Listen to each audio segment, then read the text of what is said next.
Hello दोस्तों, आज हम सीएमआर ग्रीन टेक्नोलॉजी लिमिटेड का आईपीओ डीप डाइव एनालिसिस करेंगे। ये 5 मिनट का डीप डाइव वीडियो देखने के बाद आपको इस आईपीओ के रिलेटेड कोई भी एनालिसिस वीडियो देखना नहीं पड़ेगा और आप आईपीओ का एप्लीकेशन डिसीजन खुद से ले सकते हैं। ये कंपनी का हाईएस्ट मार्केट शेयर है इंडियन सेकेंडरी एल्यूमिनियम मार्केट में। इशू साइज 631 करोड़ का है।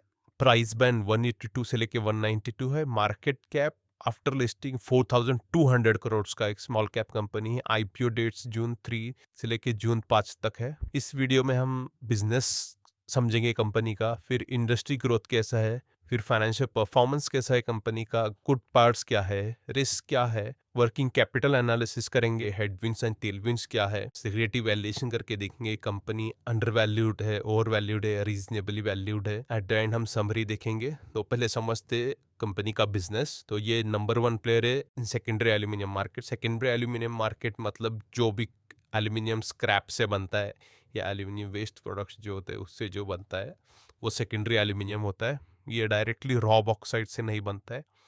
ये रिसाइकल एल्यूमिनियम को रिसाइकल करके बनाया जाता है। तो कंपनी मेजरली एल्यूमिनियम स्क्रैप लेती है और उसको प्रोसेस करके alloy ingots and liquid metals में कन्वर्ट करती है और ये मेजरली ऑटोमोबाइल कंपनीज को डायरेक्टली प्रोवाइड करती है। तो टोटल 13 लोकेशंस पे इस कंपनी के प्लांट्स है। इनका इंस्टॉल्ड कैपेसिटी है 6.15 lakhs metric ton per annum. इनका कास्ट ऑटोमोटिव सेगमेंट्स में अप्रॉक्सीमेटली 45% मार्केट शेयर है। इनके पास लिक्विड एल्यूमिनियम ट्रांसपोर्टेशन का एक पेटेंट है। 2013 में इन्होंने जॉइंट वेंचर किया था एक जापानीज कंपनी के साथ। इसके बारे में हम आगे और डिटेल में देखेंगे। कंपनी का रेवेन्यू ग्रोथ अच्छा रहा है। कंपनी के प्रोडक्ट्स अगर हम देखें तो aluminium alloy ingots, segregated metal scrap, liquid aluminium alloy, zinc alloy ingots. Liquid aluminium alloy मतलब क्या होता है कि एल्यूमिनियम को मेल्ट होने के लिए 700 डिग्री सेल्सियस तक उसको हीट करना पड़ता है।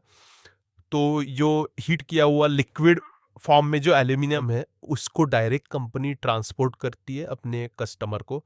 सो इनके जितने भी प्लांट्स हैं उसके 25 किलोमीटर रेंज में ये लिक्विड फॉर्म में एल्यूमिनियम कस्टमर्स को देती है। जैसे अपनी चाय की किटली रहती है वैसे ही इनका एल्यूमिनियम का जो 700 डिग्री सेल्सियस तक का टेम्परेचर मेंटेन करने वाला बड़ा एक कंटेनर रहता है, उससे ये ट्रांसपोर्ट करती है। सिमिलर टू अपना चाय की किटली समझो। तो इस पोर्शन से अप्रोक्सीमेटली इनका 65% रेवेन्यू आता है। इनके टोटल 13 लोकेशंस में प्लांट्स है इंडिया में। अगर हम इंडस्ट्री ग्रोथ देखें तो currently 2.16 million metric ton Indian recycled aluminium market है और इसका एस्टिमेट है कि 3.71 मिलियन मेट्रिक टन्स होगा और इसका ग्रोथ 11% है। और जो भी आप एल्यूमिनियम ऑल ओवर इंडिया में ऑटोमोबाइल्स में आप देखते हैं एज वेल एज कहाँ पे भी देखते हैं तो उसमें से जो 40% एल्यूमिनियम है वो रिसाइकल्ड एल्यूमिनियम होता है। तो रिसाइकल्ड एल्यूमिनियम माइनिंग से एल्यूमिनियम जो आता है उससे बेटर क्यों है? क्योंकि इसमें कॉस्ट कम लगता है, कैपेसिटी कम लगती है, as well as emissions, environmental harm जो होता है, CO2 इमिशंस जो होते हैं वो बहुत कम रहते हैं as compare to directly producing the aluminium, जो कि हिंदाल्को जो एक डायरेक्ट प्रोड्यूस करता है माइनिंग करके। तो उनका CO2 इमिशन ज़्यादा होता है। तो ये एनवायरमेंट फ्रेंडली है मेटल जो रिसाइकलिंग से आता है। मार्केट्स सेगमेंट्स में वाइज देखें तो कास्ट अलॉयज है, रोल्ड है, एक्सट्रूजन है। करंटली मेजरली इनका कास्ट अलॉयज में जाता है बट अदर सेगमेंट्स भी ये एक्सपांड कर रहे हैं। डिमांड ड्राइवर्स मेजरली आप देखते हो तो एल्यूमिनियम का इलेक्ट्रिक व्हीकल्स में 50 to 60% मोर मेटल लगता है as compare to, more aluminium लगता है as compare to combustion engines. Future में रिसाइकलिंग एक मेजर ग्रोथ ड्राइवर रहेगा एज कम्पेयर टू माइनिंग। अगर आप India recycle and recovered metal market देखोगे तो अप्रॉक्सीमेटली 12 to 14% CAGR से ग्रो कर रहा है।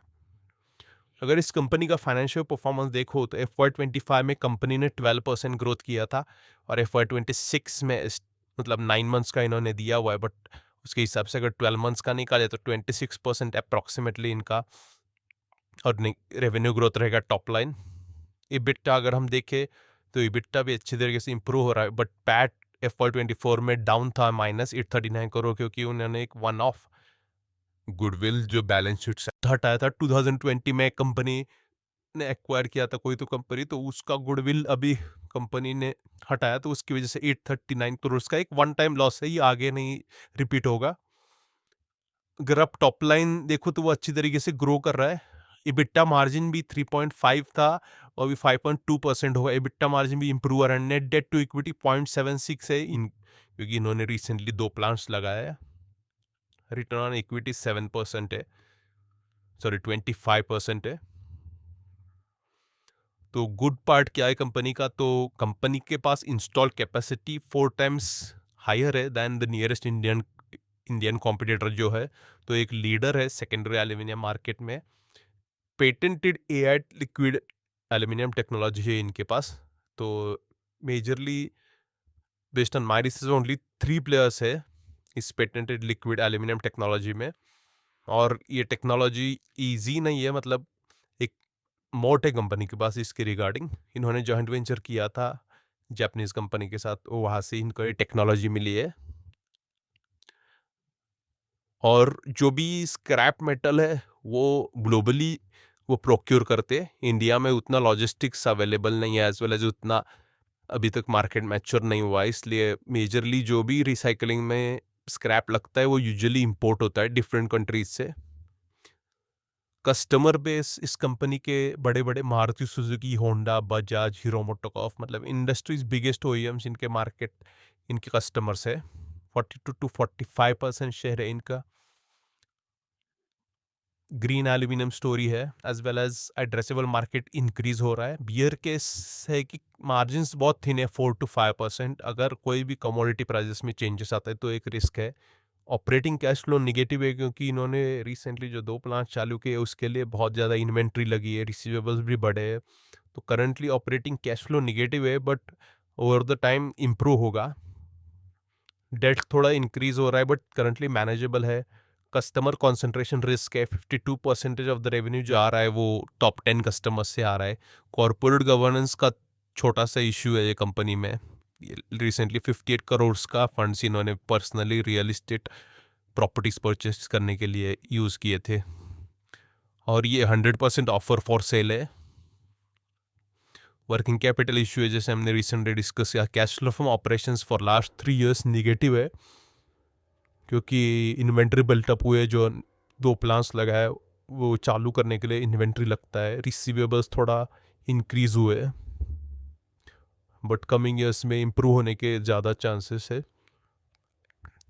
टेलविंड जैसे हमने देखे, ईवी रिवॉल्यूशन है, ऑर्गेनाइज सेक्टर माइग्रेशन है, ग्लोबल का ESG मैंडेट्स है। कंपनी रिसाइकल्ड एल्यूमिनियम ज़्यादा प्रेफर कर रही है as compare to directly mining, because emissions कम है। इंफ्रा एंड कस्टमर डिमांड है, जापानी जेबी टेक्नोलॉजी। हेडविंड्स अगर हम देखें तो फॉरेक्स में वॉलेटिलिटी जो भी आती है उससे कंपनी के मार्जिन पे इम्पैक्ट आता है। ऑटो सेक्टर का जो ग्रोथ है वो डायरेक्टली मिमिक करती है कंपनी। जितना ऑटो सेक्टर का ग्रोथ था, सिमिलरली इस कंपनी का भी उतना ही ग्रोथ होगा, क्योंकि डायरेक्ट मेजर का मतलब 100% अप्रोक्सीमेटली आप बोल सकते हो ऑटोमोबाइल कस्टमर्स ही है इनके। स्क्रैप प्राइस में वोलेटिलिटी का एक इशू है। डेट थोड़ा बढ़ रहा है बट करंटली मैनेजेबल है।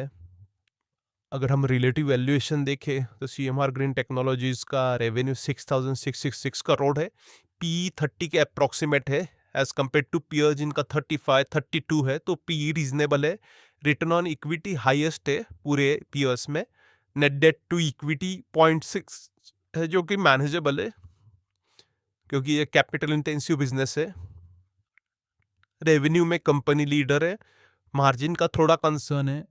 कंप्लीटली 100% ऑफर फॉर सेल है, but currently company reasonable valuation पे मिल रही है, क्योंकि करंटली मेटल सेक्टर का बूम चल रहा है इंडिया में, एज वेल एज ऑटोमोबाइल्स जो EV इलेक्ट्रिक व्हीकल जो आ रहे हैं उसमें एल्यूमिनियम का ज़्यादा यूज़ है। रीजनेबल वैल्यूएशन पे मिल रहा है, तो मैं करंटली अप्लाई कर रहा हूँ इस IPO के लिए। आप आपका एनालिसिस रिसर्च बेस पे करें और आपका इन्वेस्टमेंट एडवाइज़र की सलाह लें। ये वीडियो सिर्फ एजुकेशन पर्पज़ के लिए है। Thank you. Please like, share and subscribe.